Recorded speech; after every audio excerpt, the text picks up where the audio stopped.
अस्सलाम वालेकुम दोस्तों, उर्दू क्लासिक चैनल पर खुश आमदीद। आइए सुनते हैं धरती का सफ़र किस्त नंबर 60। मुअज़्ज़िज़ सामीन हज़रात, आपसे उम्मीद की जाती है कि वीडियो को लाइक करें और चैनल को भी सब्सक्राइब कर दें, शुक्रिया। दूसरे दिन सपहर से पहले ही डूबा बंगले में लौट आया और खबर लाया कि कोई कुकी अपने सरदार घूंबी की इजाज़त के बगैर सफ़र पर जाने के लिए तैयार नहीं।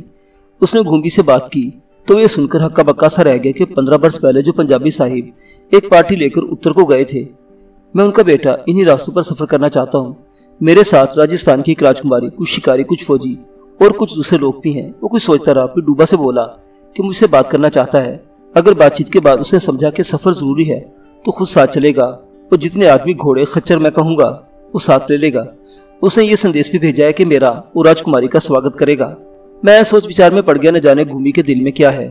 कुकी सरदार ने अब्बू को धोखा दिया और कलारा आंटी पर जादू करता रहा, और अब घूंबी जो कुकी कबीले का सरदार है, ये सुनकर के मेरे साथ राजस्थान की एक राजकुमारी है, मुझे अपनी बस्ती में बुला रहा है और खुद चाल चलने की बात कर रहा है, जैसे 15 वर्ष पहले के हालात अपने आप को दोहरा रहे हूँ। मैं मुतज़ब्ज़िब सा था कि डूबा जो संदेश लेकर आया उस पर अमल किया जाए, या हम कुकियों को छोड़कर घोड़े खच्चर खरीद लो, आगे बढ़े। हमें आदमियों की इतनी जरूरत नहीं जितनी बारबरदारी की जानवरों की थी।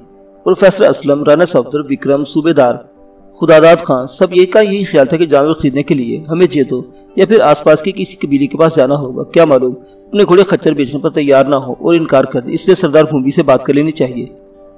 मगर मेरा दिल नहीं मान रहा था। घूंबी तो कुकी सरदार ही का चेला और जानशीन था। उसने सरदार की हिदायत पर जो रास्ते की निशानदेही के लिए सुर्ख दच्छियां छोड़ता गया, अब्बू की पार्टी का छुपकर पीछा किया और उस वादी में पार्टी को घेर लेने का मंसूबा बनाया, जहाँ कुकी सरदार ने कलारा आंटी को काई के बिस्तर का सपना दिखाया था। मगर वो मंसूबा पूरा ना हो सका और सरदार गारों के शहर से लौटकर ना ही आ सका, क्योंकि घूंबी इसका बदला लेने का तो नहीं सोच रहा। मैंने अपने अंदेशे का इजहार कर तो बताया कि इसी अंदेशे ने मुझे धड़का दिया है। अभी मेरे साथी इस मसले पर सोच ही रहे थे कि सरदार हरनाम सिंह बोला, साहिब जी, ढेल वाले यकीन होने की क्या लोड़ है। क्योंकि बेशक बड़े चतुरबाज होंगे, पर अजय उन्होंने आपा दे नाल हाथ नहीं वेखे। जे ओ कोई चलतरबाजी करेंगे तो फिर आपा भी हाथ वखा देंगे। राना सफदर ने ख्याल जाहिर किया, 15 वर्ष पहले बाजी कुकी सरदार के हाथ में थी, क्योंकि मंजिल और रास्ते की निशानदेही करने वाला तन्हा वही था। मगर हमारी मंजिल के रास्ते बोधी, दुग्गल और क्रियापा जानते हैं, और घूंबी सरदार को हमारी मर्जी के मुताबिक सफर करना होगा। मैंने बताया हमें सिर्फ 4-5 कुकियों की जरूरत है जो अपने घोड़े और खच्चर लेकर हमारे साथ सफर करें। मगर घूंबी क्यों साथ जाना चाहता है, इसी से शक होता है कि इसकी नीयत ठीक नहीं। ये बात यकीनन काबिल गौर थी। हमें हर तरह कदम सोच समझ कर उठाने की जरूरत थी। प्रोफेसर ने बहस ही खत्म कर दी। अगर घूंबी साथ जाना चाहता है तो इसमें कोई मुज़ाहिरा नहीं, फिर भी बेहतर यह है कि प्रिंसी इंदिरा की राय मालूम कर ली जाए। जो कुछ वो कहेंगे इस पर अमल किया जाए। सब ने इस बात पर इत्तेफाक किया। मैं प्रोफेसर असलम और राना सफदर के साथ उसके कमरे में पहुंचा तो सूरत हाल बताई। सरदार घूंबी का संदेश सुनाया और पूछा, तुम्हारे ख्याल में हमें घूंबी से बात करनी चाहिए? इससे शुरू से आखिर तक पूरी कहानी तवज्जो से सुनी और फैसला को लहजे में जवाब दिया, सरदार घूंबी से बात करनी चाहिए। फैसले के मुताबिक हम इस बात से इनकार नहीं कर सकते थे। अब हमें कुकी कबीले की तरफ सफर करना था। यह भी वही तय हो गया कि सुबह सवेरे कुछ आदमियों के साथ घूंबी से मिलने जाएंगे और कुछ आदमी डाक बंगले में ही सामान की देखभाल करेंगे। इस प्रोग्राम के मुताबिक मुझे और प्रिंसी इंदिरा को, प्रोफेसर असलम को, राना सफदर और विक्रम, बोधी, इंदिरा के दोनों बॉडीगार्ड और डूबा साई के हमरा सवेरे वहां से रवाना होना था। डाक बंगले में हमारे क्याम की तीसरी और इंदिरा के साथ मेरे अकद की दूसरी रात थी। वो मुझसे पहले से ज्यादा चाहने लगी और थोड़ी सी मरूब भी हो गई थी। छपर कद पर लेटते हुए मैंने पूछा, तुमने सरदार घूंबी से बात करने के लिए क्यों कहा था? मुझे हैरत से देखने लगी। बात करने में क्या हर्ज है? अगर हमारे साथ चल रहे तो अच्छा है, वो साथ गया तो जरूर उसको कोई मतलब होगा। अभी तो हमें इससे मतलब है। फिर उसने इंकिशाफ की असल बात यह है कि मैं भी इस कबीले को देखना चाहती हूँ जहाँ क्लारा गई थी। मैं चौंका, कुकी के रहन सहन का ढंग जानती हो? एक ही कमरे में जुड़ा जुड़ा होकर सोने वाला रहन सहन है ना? हाँ, मुझे इसके ख्याल से ही शर्म आती है। शर्म कैसी? हम पति पत्नी हैं, दोनों एक बिस्तर पर सो जाएंगे। मैंने बात का रुख बदलने की कोशिश की। कुकी लोग बड़े जंगली और वैशी होते हैं। ये सुनकर आस्ते से मुस्कुरा दी। तुम उनसे कम वैशी तो नहीं? मैं इसका असल मतलब न समझ सका और कुछ हैरान से हुआ। क्या मुझे वैशी समझती हो? उसकी मुस्कुराहट कुछ और मैनी खेज हो गई। लहजे में कुछ मिठास आ गई। समझने की क्या बात है, तुम हो ही वैशी, मगर मुझे अच्छा लगती हो क्योंकि कल्चरड वैशी हो। सच? अब इसमें इसकी बातों में दिलचस्पी ले रहा था। हाँ, इसने इतराफ किया, विष्णु भगवान ने तुम्हें ठीक ही मेरे लिए चुना है। तुम्हारे प्रेम में अजीब सी वहशत होती है और मैं इसे पसंद करती हूँ। शिकारी हूं ना इसलिए। अरे नहीं, कुछ नारियां बाई नेचर वहशत पसंद होती है और इन्हें वैशी प्रेमी अच्छे लगते हैं। तो तुम बाई नेचर वहशत पसंद हो? उसने आंखें बंद करके इस बात में सर को हल्की सी जुम्बश दी। हाँ, बाई नेचर ऐसी हूँ, तभी भगवान ने मुझे मेरी पसंद का पति दिया। इसी एक बात से मैं उसकी जात के बारे में बहुत कुछ समझ गया और उसे अपने नेचर का इजहार करके मेरे प्यार में एक नया वलवला, एक नया जोश पैदा कर दिया।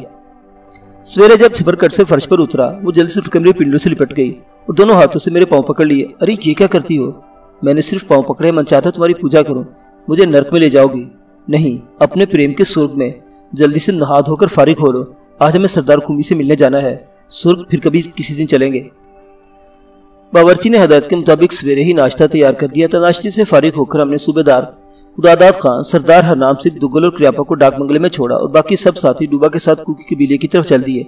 सवारी के लिए एक ही खच्चर था जिस पर हमने कुछ जरूरी सामान लाद दिया और इसे इंदिरा की सवारी के लिए वक्फ कर दिया, मगर वो हमारे साथ पैदल ही चलती रही और जब थक गई तो खच्चर पर सवार हो गई। शाम से कबल हम कुकी बस्ती पहुंच गए। बोधी भी वहीं रास्ता जानता था। सरदार घूमी ने बस्ती के बाहर हमारा पुरतपाक स्वागत किया। मुझे देखकर बुरी तरह चौंक गया क्योंकि अब्बू को देख चुका था। बोधी से मिला तो इसे भी पहचान लिया, मगर इसके बोलने चालने की ताकत सलब हो जाने पर हैरान रह गया। इस बात पर खुश मालूम होता था कि राजस्थान की राजकुमारी इसकी मेहमान बनी है। यह भी जान चुका था कि वो मेरी बीवी है। इसका रवैया और बर्ताव मेरे तवक्को के बिल्कुल बरअक्स था। अपने आप को एक मिलनसार आदमी जाहिर कर रहा था। हालांकि कुकी लोग दूसरों और खास तौर से परदेशियों को अपनी बस्ती में कम ही आने देते हैं। मैं अपने अब्बू की सरगुज़श्त में बयान कर आया हूँ कि घूमी ने कुकी सरदार की जोरू को अपनी जोरू बना लिया और इसी के घर में रहता था। मगर ये 14-15 बरस पहले की बात थी। यहाँ आकर एक नई कथा सुनी और ये कथा सरदार घूमी ने सुनाई, जिससे मेरे सामीन भी हैरत से सुनेंगे। जाते इसके साथ मामले की बातचीत शुरू हो गई। डूबा हमारे दरमियान तर्जुमान था। घूमी ने कहा, मैंने आपको यहाँ क्यों बुलाया है वही बताता हूँ। और इसने अपनी कथा कहानी शुरू की जो इस तरह थी। जब डूबा से पता चला कि आप पंजाबी साहिब के बेटे हैं जो 15 बरस पहले हमारी बस्ती में आए और उत्तर की तरफ चले गए थे और आप भी एक पार्टी लेकर आए हैं और इन रास्तों पर जाना चाहते हैं, तब मेरे मन में आई कि आप लोगों को यहाँ बुलाऊं और उस झगड़े की सफाई करूं जो 15 बरस पहले हुआ था। और झगड़ा यूँ हुआ था कि जब सरदार ने गारों के शहर की बात की तब इसके मन में खोट था और वो इस सफर में पार्टी की गुलाबी लड़की को जो पंजाबी साहब की पत्नी जाहिर की गई अपने छल मंत्र से हथिया लेना चाहता था, क्योंकि वो नारियों का बड़ा लोभी था। वो आप तो पार्टी के साथ चला गया और मुझे हिदायत कर गया था कि मैं अपने आदमियों के साथ पार्टी का पीछा करूं। मेरे निशानियां छोड़ता जाएगा और मैं पहाड़ी गलियों में दूसरी तरफ वादी में पहुंच जाऊं ताकि वहां वो लड़की पर काबू पा ले और इसे लेकर कहीं निकल जाए। मगर मैंने सोचा देश पर गोरे का राज है, अगर गुलाबी लड़की को कुछ हो गया तो सरकार खोज लगाएगी और दोष कबीले पर आएगा। कबीले में बहुत से लोग सरदार से नाराज मगर इसके जादू से डरते थे। इसने बहुत सी नारियों को जादू के फंदे में फांस रखा था। उन्हें अपने पास बुलाया करता था मगर कोई बोलता नहीं था। मैंने इनको बोलना सिखाया और सरदार की हदायत के मुताबिक पार्टी का पीछा नहीं किया। मैंने लोगों को बता दिया था कि सरदार सफर से वापस नहीं आ सकेगा, इस पर मौत मंडरा रही है और सरदार भूत इससे खफा हो गया है। वो अपने जादू का फंदा गुलाबी लड़की पर डालेगा और पंजाबी साहिब इसे गोली मार देगा। मैं सोचता यही हुआ होगा क्योंकि सरदार वापस न आया और जब वापस न आया तो मैं उसकी जोरू के पास गया और इससे अपना अधिकार मुझे दे दिया। मुझे सरदार ने इसलिए भी बैर था कि उसने एक रात मेरी बहन को अपने पास बुलाया था और वो मर गई थी। मेरे साथ कई लोगों को संगरी के मरने का दुख हुआ पर डर के मारे कोई बोला नहीं। सरदार ने मेरा मुंह बंद करने के लिए अपना न्याय बना लिया और मैंने मन में ठान ली थी कि संगरी का बदला जरूर लूंगा। सरदार की छोटी लड़की कपाला मुझे वैसे ही भाती थी। सरदार ने 14 वर्ष की उम्र में इसका ब्याह कर दिया और अभी इसके ब्याह को सिर्फ एक वर्ष हुआ था। कुछ दिनों बाद मैंने कपाला के पति को बाहर भेज दिया। जानता था कि अब वो लौटकर नहीं आ सकेगा। अकाल मौत की राह पर जाने वाला लौटकर नहीं आया करता। उसी रात मैं कपाला के पास गया। इसने अपनी माँ और बड़ी बहन बाली के सामने कुछ रोक टोक की मगर मैंने साफ कह दिया तू संगरी का बदला है। माँ बेटे मेरी बात सुनकर चुप हो गई। कपाला बोली मेरा पति है। मैंने बताया तेरा पति तुझे छोड़कर चला गया है, अब नहीं आएगा। ये सुनकर छोटी को चुप लग गई। मैंने संगरी का बदला इस तरह लिया कि सरदार की जोरू और दोनों लड़के मेरे काबू में आ गई। लोग भी जानते थे कि मैंने संगरी और कई नारियों का बदला लिया है, पर 2-3 वर्षों में मेरे सर से बदले का भूत उतर गया। मैं कपाला और उसकी बहन बाली से प्यार करने लगा। दोनों बहनें मेरे बच्चों की माएँ बन गई। मैंने बस्ती वालों को इकट्ठा किया और बताया कि बदले का अंत हो गया। अब मैं कपाला और बाली में से किसी को नहीं छोड़ सकता। लोग मेरी बात मान गए। मैंने छोटी कपाला को सरदारनी बनाया क्योंकि वो मेरी चही थी और मुझ पर बड़ा नाज करती है। बाली भी मेरे साथ खुश है और मैं इसकी भी मानता हूँ। तो यह है सरदार के कर्मों का फल जिसकी जोरो और दोनों बेटियों ने भोगा। मगर मैंने अपने बदले को प्यार में बदल दिया। सरदार ने आपके बाप और उनके मंगेतर के साथ भी छल किया था और इसका बदला भी हुआ होगा जब भी वो लौटकर नहीं आ सका। पर मैं ये जानता कि पंजाबी साहिब उनके साथी कहाँ चले गए, उन पर क्या बीती। जब मैंने डूबा से आपके आने और उत्तर को सफर की बात सुनी तब सोचा आपकी राजकुमारी स्मृति यहाँ बुलाऊं, आपका स्वागत करूं और आपको की कबीले की कथा कहानी सुनाऊं ताकि आपका मन मेरी तरफ से साफ हो जाए।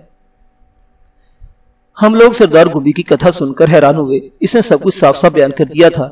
मैं इसके साफ बयानी पर खुश हुआ। फिर से अब्बू की मोह पर वीरान मंदिर के लामा बंजन और गारू कबीले के सरदार जुलाई के साथ तिब्बत से उत्तर में जाने का किस्सा सुनाया। मौत की वादी में पेश आने वाले हादसे का जिक्र किया, बताया कि इन रास्तों पर इसी वादी में आदमखोर तरीके से अपने अब्बू, कलारा आंटी और पार्टी के दूसरे लोगों के अलावा सोंगा मोंगा का भी बदला लेने जा रहा हूँ, क्योंकि दोनों कुकी भाई अब्बू के जानिसार थे और इनके जानिसारों का बदला लेना भी जरूरी है। मैं राजकुमारी और अपने दोस्तों के साथ कुकी कबीले में इसलिए आया हूँ कि मुझे बारबरदारी के लिए घोड़ों और खच्चरों और कुछ आदमी की जरूरत है। सरदार घूमी ने भी मेरी बातें तजुब से सुनी और बोला, कुकी कबीले की सरदारी का असल हक सोंगा मोंगा को था, जिनके बाप दादा से सरदारी छीन ली गई थी और जिन्हें कुकी सरदार ने भूत मंदिर में मार देने की ठानी थी, पर पंजाबी साहिब ने इनके जीवन का मोल दे दिया था और वो दोनों भाई इनके साथ चले गए थे। मुझे ये सुनकर खुशी हुई कि सोंगा मोंगा आपके बाप के वफादार और जानिसार साबित हुए। हम कुकी लोग जिसको अपना मान लेते हैं इस पर जान भी दे देते हैं। आप अपने भाई का बदला लेने आप अपने बाप का बदला लेने जा रहे हैं, क्योंकि बेटे को बाप का उधार चुकाना होता है। तो मैं भी आपके साथ जाऊंगा। मुझे भी सोंगा मोंगा का बदला लेना है और मेरे जितने आदमी और खच्चर आपको चाहिए सब जाएंगे। मैं घूमी के जज्बे से बड़ा मुतासिर हुआ। अगरचे हर बात साफ हो गई थी और कुकू की तरफ से किसी किस्म का अंदेशा नहीं था, फिर भी मैंने जवाब दिया, तुम कहाँ जाओगे घूमी? तुम्हारी चीथी कपाला उदास हो जाएगी, बस हमें कुछ आदमी और खच्चर दे दो। वो बोला, जिस तरह राजकुमारी आपके साथ है मैं भी कपालों को अपने साथ लेकर चलता हूँ। कपाला राजकुमारी का दिल बहलाएगी। मैं कहना चाहता था कि राजकुमारी का दिल बहलाने की तो मैं ही काफी हूँ, मगर कुछ कह ना सका और इतने में प्रिंस इंदिरा ने अपना फैसला सुना दिया। सरदार घूमी, तुम कपाला को लेकर हमारे साथ चल सकते हो। और घूमी तैयार हो गया। फिर इसी वक्त डूबा की रहनुमाई में 5 कुकी खच्चरों समेत डाक बंगले की तरफ रवाना कर दिए गए ताकि रातों रात वहां पहुंच जाए और सामान वगैरह के साथ हमारे बकिया साथियों को लेकर आए।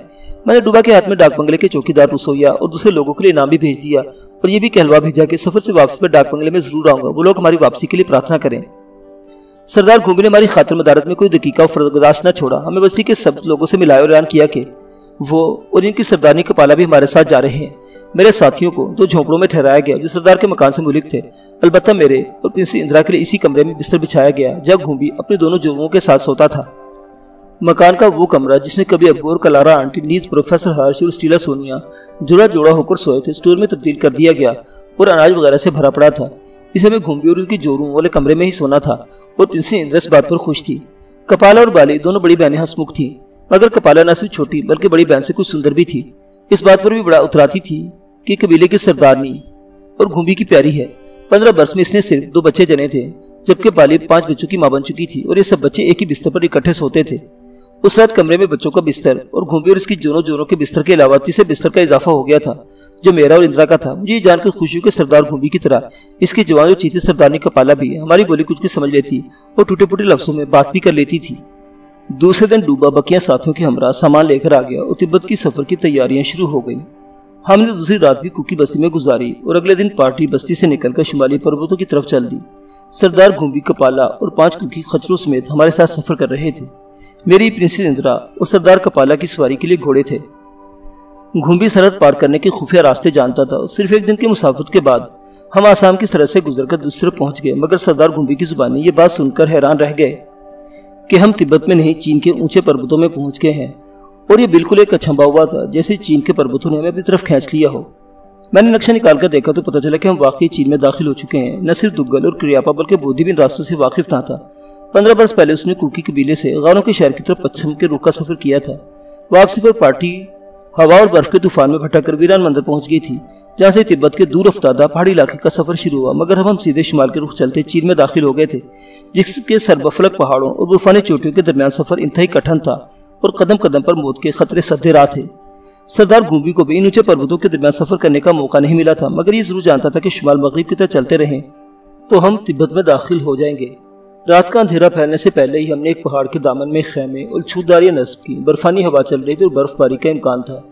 कैंप के बाहर एक लालटेन भी रोशन कर दी गई। इन इंतजाम से फारिग होकर जूही में अपने खेमे में दाखिल होने लगा, जो मेरे और प्रिंस इंदिरा के लिए नस्ब किया गया था। मैं ये देखकर हैरान रह गया तो इंदिरा वहां मौजूद नहीं थी।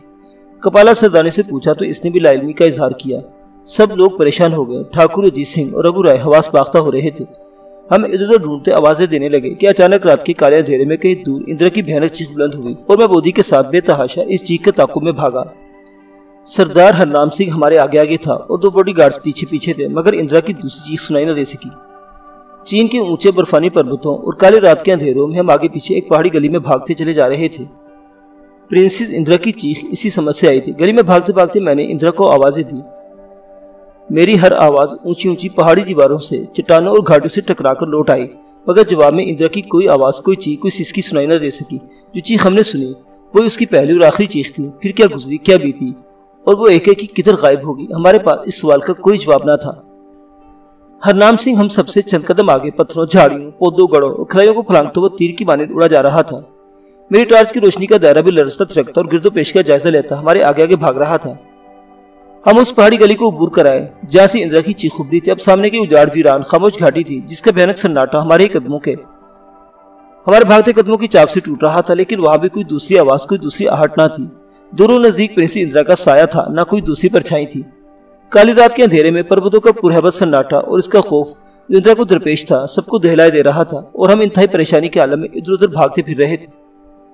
इस मौका पर मेरी देखने सुनने की कुव्वत गैर मामूली तौर पर तेज हो जानी चाहिए थी, बल्कि अजीज जान इंदिरा की मोहब्बत का तकाजा यह था कि मेरी छठी हिस्स खतरे की निशानदेही करती और मुझे उस रास्ते पर डाल देती जिधर मेरी हसीन मंजिल खो गई थी। मगर यूं लगता था कि नागानी उफ्ताद ने मेरे हवास मुखत्तल कर दिए हैं और मैं शिद्दत सदमा से अंधा बहरा हो गया हूँ। मुझे तस्लीम है कि मैं अपनी पूरी जिंदगी में इतना बदहवास और परेशान कभी ना हुआ था, क्योंकि जाने मोहब्बत इंदिरा को खो देने का मतलब अपने आप को खो देना था।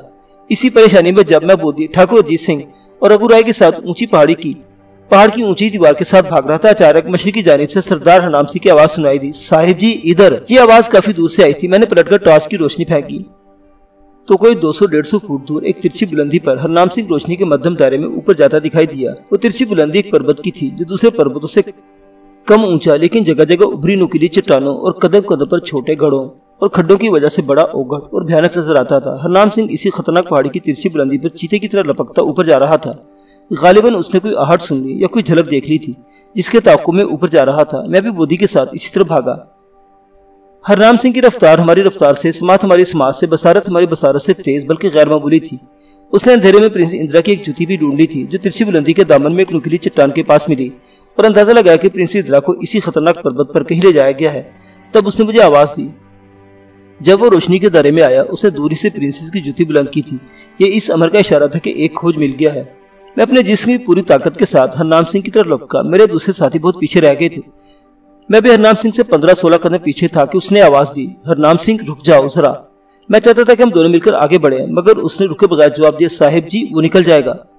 मेरी टॉर्च की रोशनी का दायरा अब हरनाम सिंह के कदमों में थरथरा रहा था। ठीक उसी समय प्रिंस इंदिरा की दूसरी जूती रोशनी के दायरे में आई।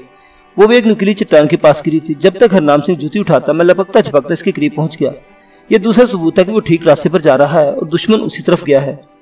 मैं कुछ जानने, कुछ मालूम करने के लिए बेचैन था। हरनाम सिंह, तुमने किसी को देखा? नहीं साहिब जी। तुम्हारे ख्याल में प्रिंसेस को उठाने वाला कोई आदमी है या जानवर, कोई जनावर है?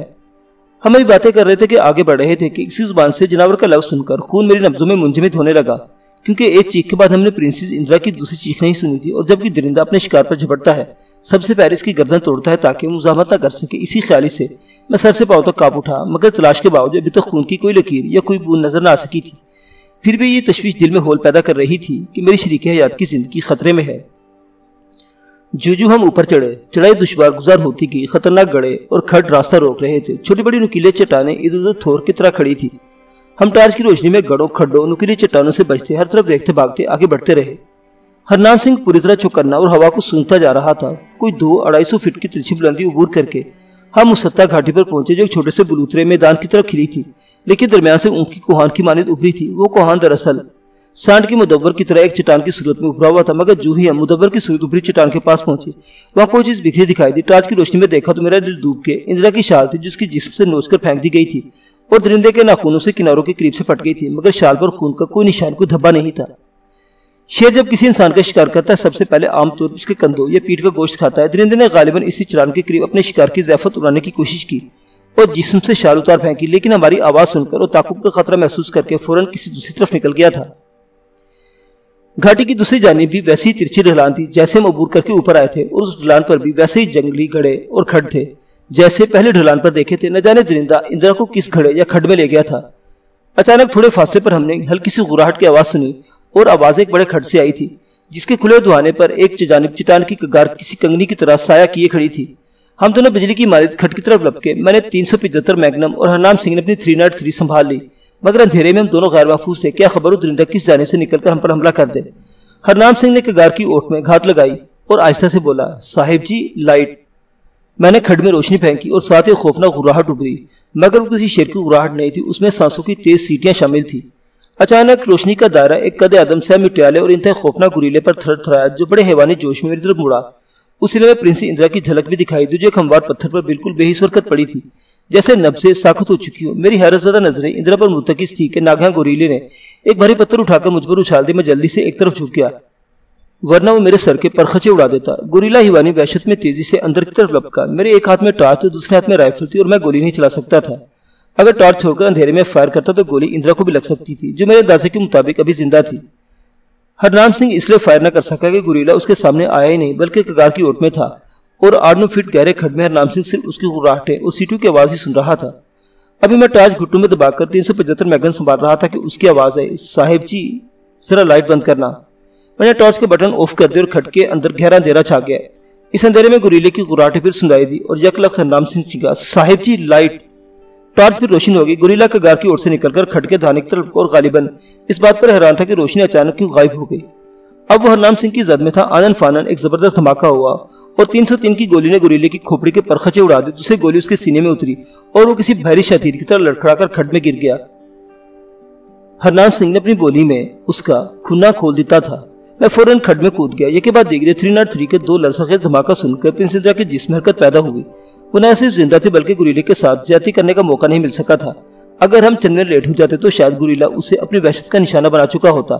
सबसे पहले मैंने उसके कपड़े दुरुस्त किए, शाल पहनाई, फिर हरनाम सिंह भी खड्ड में उतर आया।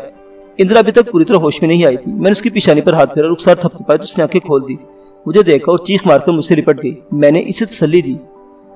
वो समझ रही थी कि मैं उसे कैब में उठा लाया हूँ और इसकी आंख खेमे में खुली है, मगर टॉर्च की रोशनी में खड्ड देखकर हैरान रह गई। फिर मेरे साथ हरनाम सिंह को देखा तो मामले की नोयत समझी।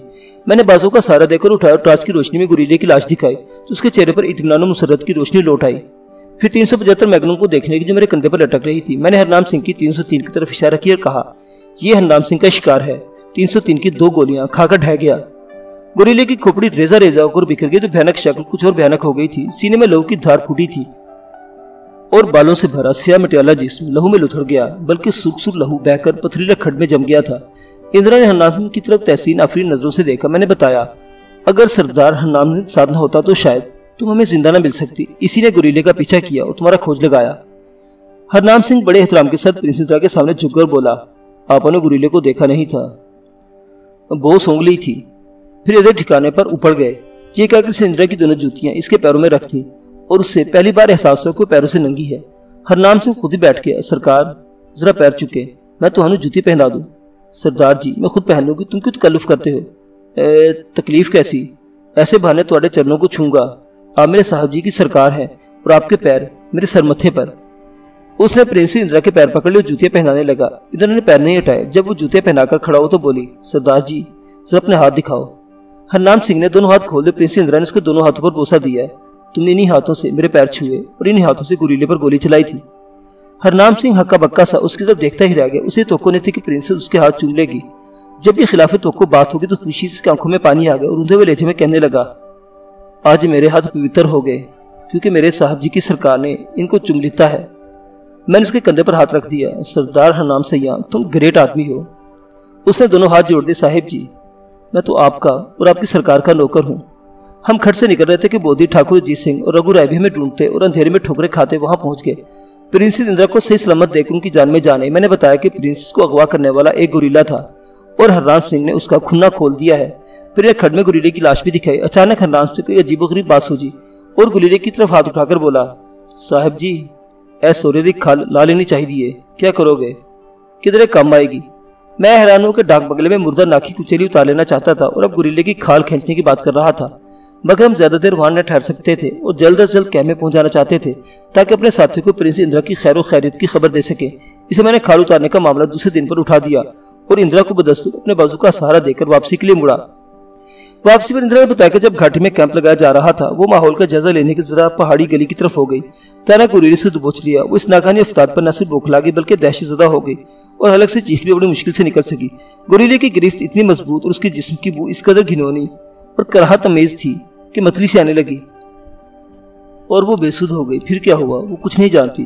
खड्ड में 303 के धमाके सुनकर होश में आई थी। मोअज़्ज़िज़ सामीन हज़रात, धरती का सफ़र अभी जारी है। बकिया वाक़यात अगली किस्त में देखते रहिए उर्दू क्लासिक। अल्लाह हाफिज़।